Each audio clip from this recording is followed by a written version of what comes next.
Oke, baik. Eh, Assalamualaikum warahmatullahi wabarakatuh.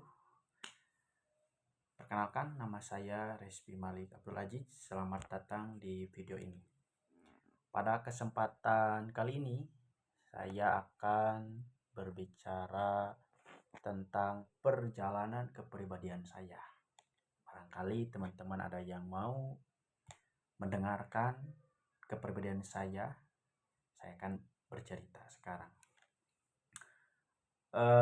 Di sini saya akan mengambil dari teori kepribadian yaitu Erikson. Ya. Nah, teori ini berfokus pada perkembangan kepribadian manusia sepanjang hidup melalui serangkaian tahap yang saling berhubungan. Setiap tahap memiliki tantangan atau krisis tertentu yang harus diselesaikan untuk melanjutkan perkembangan secara positif. Sebelum saya membahas tentang diri saya sendiri, izinkan saya sekarang kepada teman-teman untuk berbagi, untuk sharing tentang teori kepribadian dari Erikson. Oke, ya, saya akan jelaskan mengenai tentang teori kepribadian Erikson. Nah, sepintas Erikson ini adalah seorang psikolog yang mengembangkan teori mengenai perkembangan psikososial manusia. Menurut Erikson, perkembangan kepribadian ini terbentuk melalui 8 tahapan kehidupan yang masing-masing melibatkan krisis psikososial yang harus diselesaikan.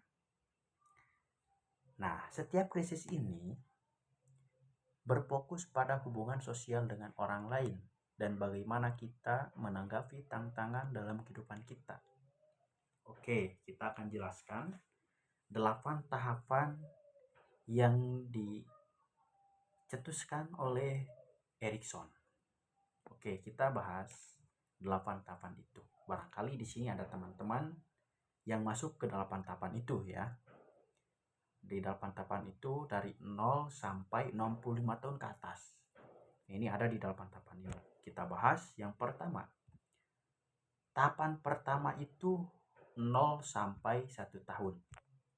Nah, pada usia 0 sampai 1 tahun, kepribadian kita selaku manusia ini adalah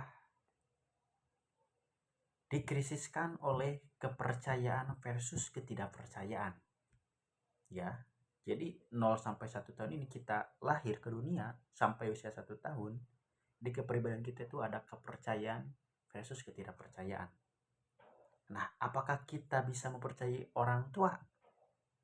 Nah, atau orang lain untuk memenuhi kebutuhan kita. Nah, itu kepercayaan versus ketidakpercayaan. Artinya apa? Artinya seorang bayi itu akan lebih percaya kepada orang tuanya untuk memenuhi kebutuhan hidupnya. Ya, untuk menyusui, butuh untuk kasih sayang, itu 0 sampai 1 tahun. Dan dia ada merasa kepercayaan kepada orang tua. Dan ketidakpercayaan juga kepada orang lain atau orang baru. Itu 0 sampai 1 tahun.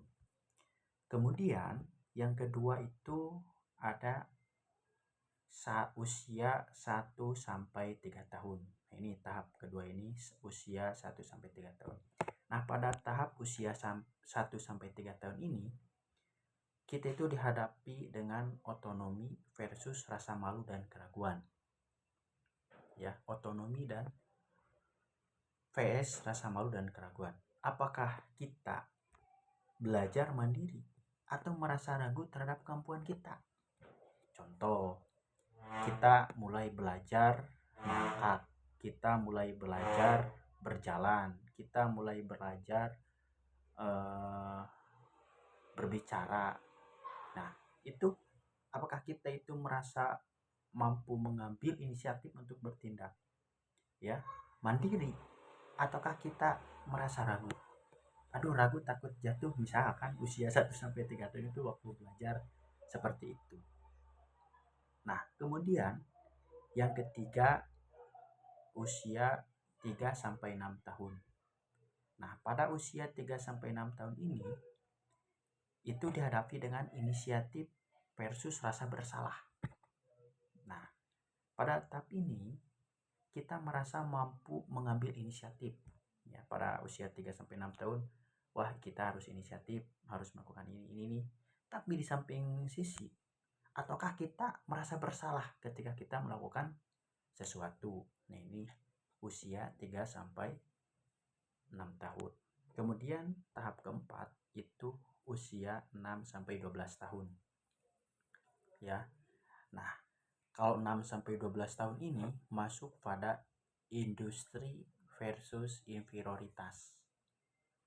Nah, di sini apakah kita merasa kompeten dalam melakukan tugas, ya, ataukah kita merasa inferior dibandingkan teman sebayanya? Wah, kita merasa bagus nih, merasa pintar nih. Ataukah kita sebaliknya, malah merasa minder, malah merasa rendah diri dibanding dengan teman-teman sebaya kita. Nah, ini usia 6 sampai 12 tahun. Kemudian tahap kelima ada usia 12 sampai 18 tahun. Nah, usia 12 sampai 18 tahun ini kita itu dihadapi dengan identitas kita versus kebingungan. Ya. Jadi bagaimana kita mendefinisikan identitas kita? Nah, siapa diri kita? Nah, jadi di usia 12 sampai 12 tahun ini kita ini selaku manusia akan bertanya-tanya, siapakah aku? Ya, diri kita itu siapa? Nah, dan kita menentukan peran dalam masyarakat. Kita akan jadi apa gitu? Apakah kita akan menjadi profesor, ataukah kita menjadi presiden, ataukah kita menjadi apalah? Nah, itu identitas dan kebingungan peran, bingung. Kita mau ngapain, kita mau apa. Nah, itu di usia 12 sampai 18 tahun. Kemudian tahap ke-6 ini ada intimasi vs isolasi. Ini usia 18 sampai 40 tahun. Nah, usia ini kita itu mampu membentuk hubungan intim ya dengan teman kita, dengan orang lain, dengan keluarga, dengan sahabat dan sebagainya, atau merasa terisolasi, merasa menyendiri. Ya. Apakah kita bisa bersosial dengan baik, misalkan hubungan-hubungan yang baik dengan teman ataukah dengan siapa, ataukah kita merasa sendirilah, terisolasilah, kesepian. Apakah merasa seperti itu? Kemudian yang ketujuh ini rentan usia 40 sampai 65 tahun ya. Nah, tadi saya ada di usia 18 sampai 40 tahun, itu intimasi versus isolasi, karena saya sekarang usia 22 tahun. Nah, yang ketujuh ada usia 40 sampai 65 tahun. Nah, ini generativitas versus stagnans. Nah, di sini apakah kita merasa produktif ya dan memberi dampak positif terhadap masyarakat, terhadap keluarga, terhadap lingkungan sekitar, ataukah kita terjebak dalam stagnan gitu.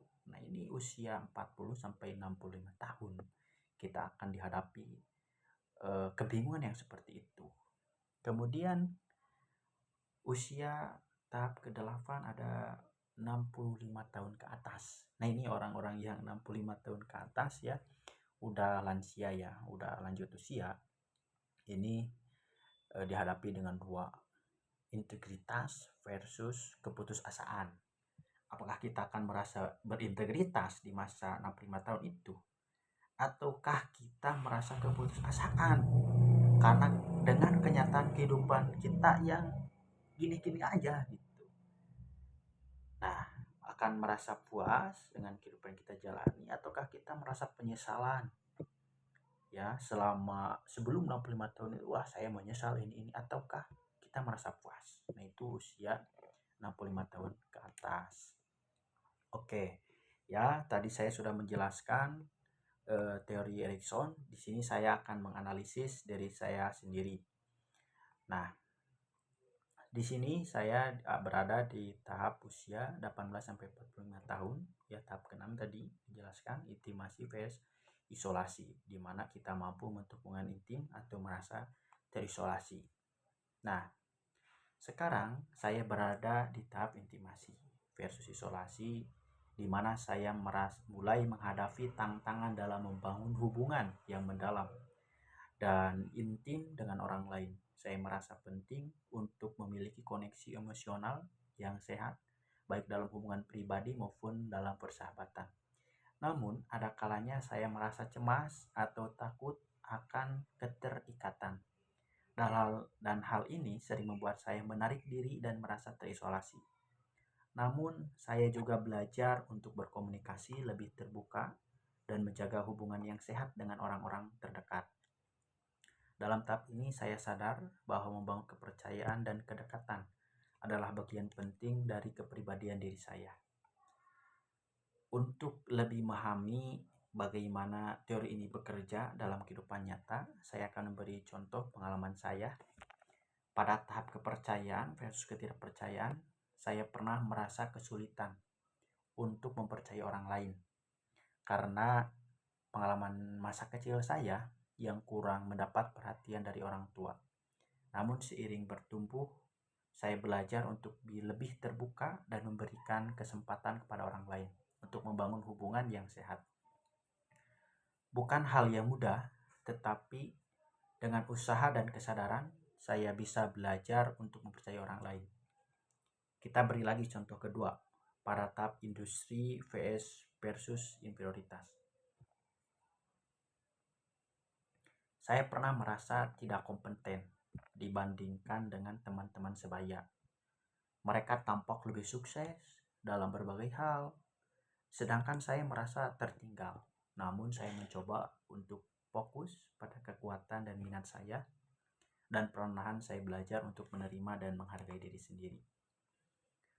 Itu mungkin secara keseluruhan, teori kepribadian Erikson memberikan wawasan yang sangat berguna dalam memahami perjalanan hidup dan tantangan psikososial yang dihadapi oleh setiap individu. Saya pribadi merasa bahwa dengan mengenali dan memahami tahap-tahap perkembangan ini, saya bisa lebih sadar akan tantangan yang saya hadapi dan juga merayakan keberhasilan yang sudah saya capai. Semoga video ini memberikan perspektif baru bagi Anda dalam melihat perjalanan hidup dan perkembangan kepribadian diri sendiri. Terima kasih sudah menyaksikan dan semoga kita semua terus berkembang dengan cara yang positif. Terima kasih. Wassalamualaikum warahmatullahi wabarakatuh.